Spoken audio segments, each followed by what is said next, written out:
ان تحرص علی ہداہم، اے نبی صلی اللہ علیہ وسلم، اگر آپ کو بہت حرص ہے، بڑی خواہش ہے، بڑی آرزو اور تمنا ہے کہ یہ ہدایت پر آ جائیں، فإن اللہ لا یہدی من یضل، تو سن لیجئے اللہ ہدایت نہیں دیتا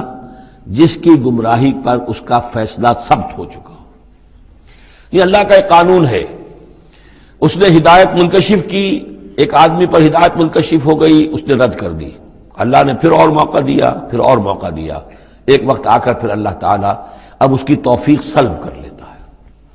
اب وہ حق کو پہچان ہی نہیں سکتا، اب اس کی طرف سے مہر تصدیق ثبت ہو چکی ہے۔ اس کے بارے میں تو ختم اللہ علی قلوبہم وعلی سمعہم وعلی ابصارہم غشاوہ۔ اب اے نبی آپ کتنی ہی خواہش رکھتے ہو، آپ کی کتنی ہی تمنا ہو، کتنی ہی آرزو ہو، کوئی آپ کا کتنا ہی قریبی عزیز ہو، آپ کو کتنی ہی اس کے بارے میں خواہش ہو، لیکن یہ کہ یہ اللہ کا فیصلہ ہے، جیسا کہ میں نے عرض کیا ایک جگہ پر تو کھل کر کہا گیا انک لا تہدی من احببت ولکن اللہ یہدی من یشاء، آپ ہدایت نہیں دے سکتے جسے چاہیں، اللہ جس کو چاہے ہدایت دے سکتا ہے، آپ اپنی سی کوشش کیجئے، اپنا فرض ادا کیجئے اور بس۔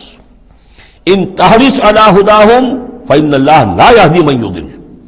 جس کی ضلالت کا فیصلہ اللہ کی طرف سے ہو چکا پختہ، اب اللہ اسے ہدایت نہیں دے گا، وما لہم من ناصرین، اور ان کے لیے نہیں ہوں گے کوئی بھی مددگار۔